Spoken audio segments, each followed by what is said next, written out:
بسم الله الرحمن الرحيم وبه نستعين نحمده ونصلي على رسوله الكريم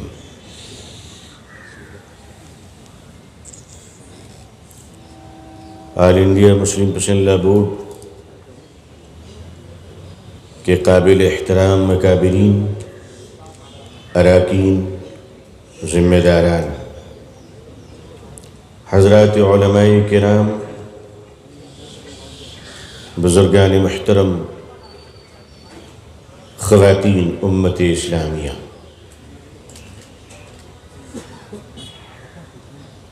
جب سے یہ ملک آزاد ہوا ہے مستقل آزمائش اور امتحان کا سلسلہ جاری ہے۔ میں ان بکھیروں میں پڑنا نہیں چاہتا کہ بنیاد کے پتھر اور اینٹ میں کیا گڑبڑی رہی،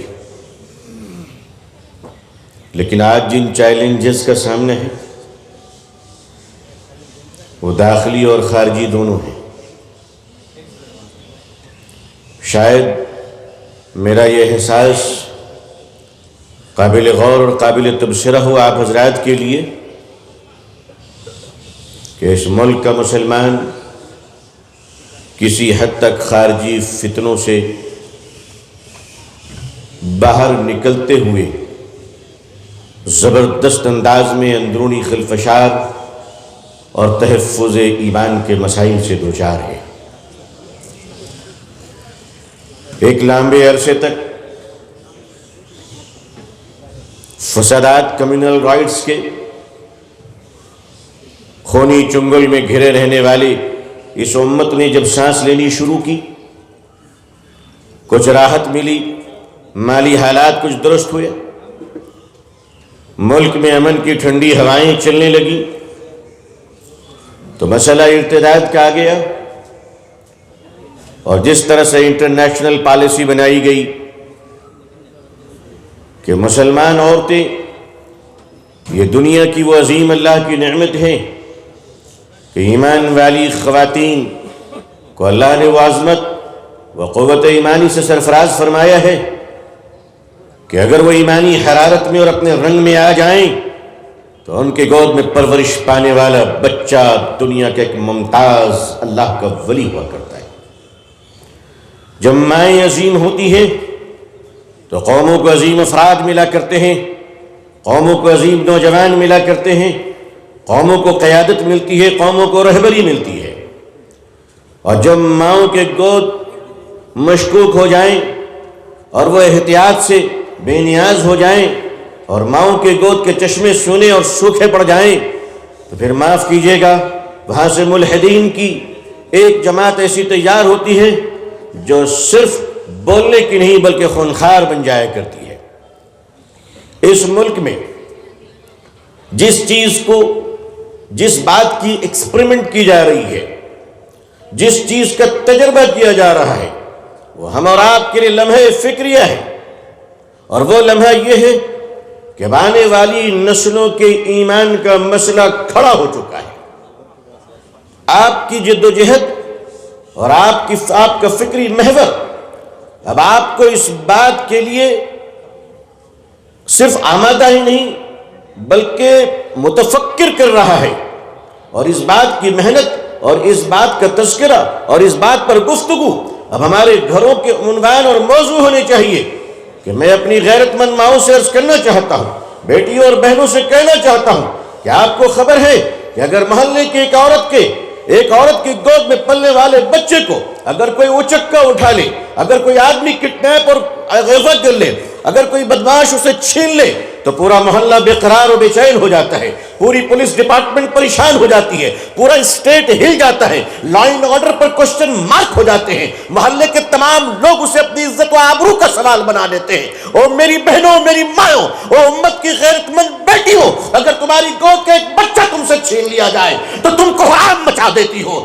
آج تمہاری نسلوں کو اٹھایا جا رہا ہے، آج تمہاری اولادوں کو اٹھایا جا رہا ہے، اور یہ اٹھانے والا وہ بے ایمان ہے جو تمہاری نسلوں کے ایمان کو چھین رہا ہے. کل جو عائشہ تھی آج وہ غیروں کی اولاد کی ماں بن رہی ہے. کل جو زہرا تھی اس کے دامن ناپاک ہو رہے ہیں. اور یہ ایک پوری لابی اور پورے میکینزم کے ساتھ اور پورے سسٹمیٹک طریقے سے کیے جا رہے ہیں کہ کوئی اگر ایک بدماش کرمنل اپرادھی اخبار میں بیان دیتا ہے کہ مسلمانوں کی بیٹیوں کو اٹھا لو تو ایسا لگتا ہے کہ پورا سسٹم کے رگوں کا خون جم چکا ہے, کوئی اس کی گردن پر ہاتھ رکھنے والا نہیں ہے.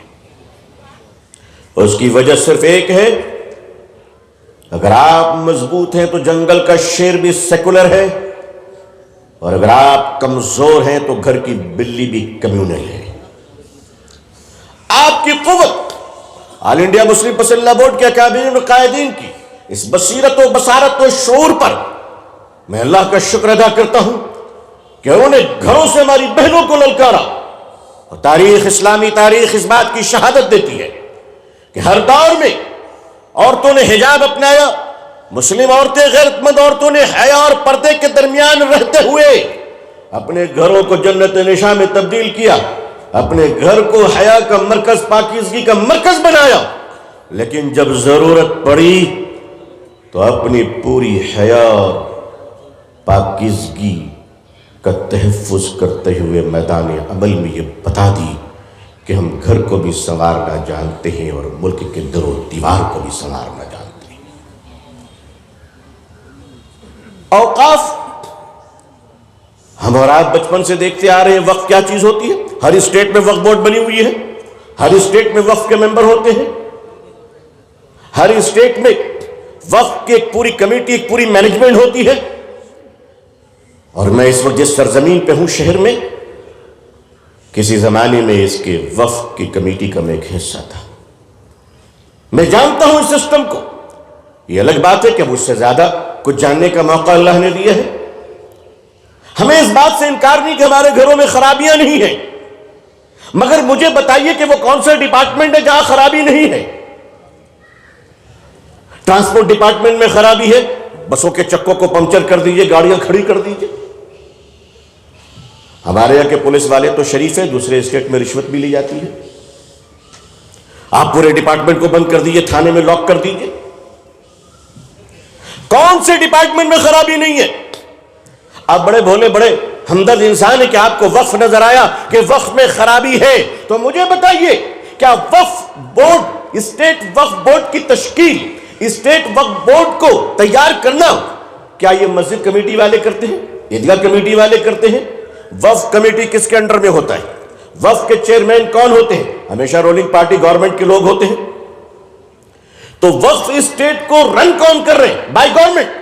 تو اگر وہاں خرابی ہے تو فالٹ کس کی ہے؟ آج پنجاب کے اندر ہمارے سکھ بھائیوں کے جو چیریٹیبل ٹرسٹ ہیں گرودوارے کی, اس میں گورنمنٹ کی کوئی انٹرفیئر نہیں. تو وہاں آپ ٹرانسپریسی دیکھ لیجئے, وہاں آپ لائلٹی دیکھ لیجئے, ان کے ڈیولپمنٹ دیکھ لیجئے. سب سے بڑی خوبی یہ ہے کہ آج ہمارے سکھ بھائیوں کے یہاں کوئی بھیک مانگنے والا نہیں, اس لیے کہ انہوں نے اپنے کمزور لوگوں کو اٹھایا ہے. اور ہمارا حال یہ ہے کہ ہم ایک مسجد بناتے, مطلب 20 فقیروں کو بھیک مانگنے کی جگہ مل گئی. ہمارے اتنے بھکاری پروڈکشن کیوں ہیں؟ سکھوں کے یہاں جو مینجمنٹ ہے چیریٹیبل ٹرسٹ کی, جو ان کے یہاں بلیورز کی چیریٹیز ہیں, جو ہمارے یہاں بھی ہیں, وہ خود اپنی مینجمنٹ لے کر چلتے ہیں. میں نے ایک بار اپنے آل انڈیا مسلم پسندیدہ بورڈ کہ عظیم المرتبت فقیہ العصر اور بورڈ کے معزز صدر حضرت مولانا خالد سیف اللہ رحمانی صاحب دامت برکاتہم سے عرض کیا تھا کہ حضرت ہمیں دیر سویر یہ بات پھیلانی چاہیے کہ اب وقف کو حکومت کے چنگل سے آزاد کرو. جس طرح مسجد کمیٹی تیار کرتے ہیں, اسٹیٹ کی وقف کمیٹی بھی مسلمان تیار کرے گا. دیکھو پھر ڈیولپمنٹ کیسے ہوتی ہے, دیکھو پھر بھکاری مکت بھارت کیسے بنتا ہے, دیکھیں پھر وقف کو وظیفہ کیسے جاتا ہے. کیوں ہمارے امام اور مؤذن سرکار کے دروازے پہ کھڑے ہو کے وظیفے کی بھیک مانگیں گے؟ بہت سارے اسٹیٹ میں چل رہا ہے, ویسٹ بنگال میں بھی چل رہے, خرابیاں نظر بھی آ رہی ہیں.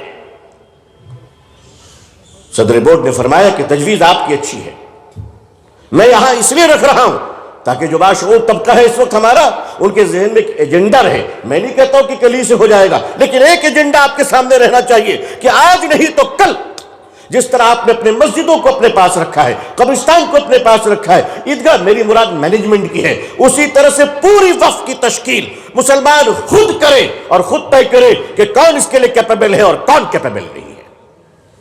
دوسری بات، اس دیش میں ہمارے ہندو بھائیوں کے چیریٹیبل ٹرسٹ بہت ہیں۔ میں اپنے دیش کے کروڑوں شانتی پورن ہندو بھائیوں کو سلام پیش کرتا ہوں۔ آپ نے بڑا ڈیولپ کیا، تروپتی مندر میں ہزاروں کروڑ کی ریونیو ہے، ڈیفینیٹلی آپ کی گڈ مینجمنٹ ہے۔ آپ کیرلا کے ٹرسٹوں میں چلے جائیں، آپ کے پاس پیسے ہی پیسے ہیں۔ آپ پوری چلے جائیں، پوری کے مندر کو دیکھ لیں۔ ان ساروں کے پیچھے جو ایک بہت اہم نقطہ ہے وہ یہ ہے کہ ان کے ٹرسٹ کا سی او کون ہوتا ہے۔ ان کے ٹرسٹ کے سی او ریونیو ڈپارٹمنٹ کے لوگ ہوتے جو اسپیشل کورس کر کر آتے، جیسے U P S C exam میں کوالیفائی کرنے کے بعد آئی ایس اور آئی پی ایس کرتے ہیں۔ جیسے ہمارے ریونیو ڈپارٹمنٹ ہے یا آئی آر ایس ڈپارٹمنٹ ہے، فورنس ڈپارٹمنٹ کے لیے الگ پڑھائی، الگ کمپٹیشن ہے۔ ریونیو کمشنر بننے کے لیے اس کے لیے الگ کورسز، الگ کمپٹیشن، الگ تعلیم ہے۔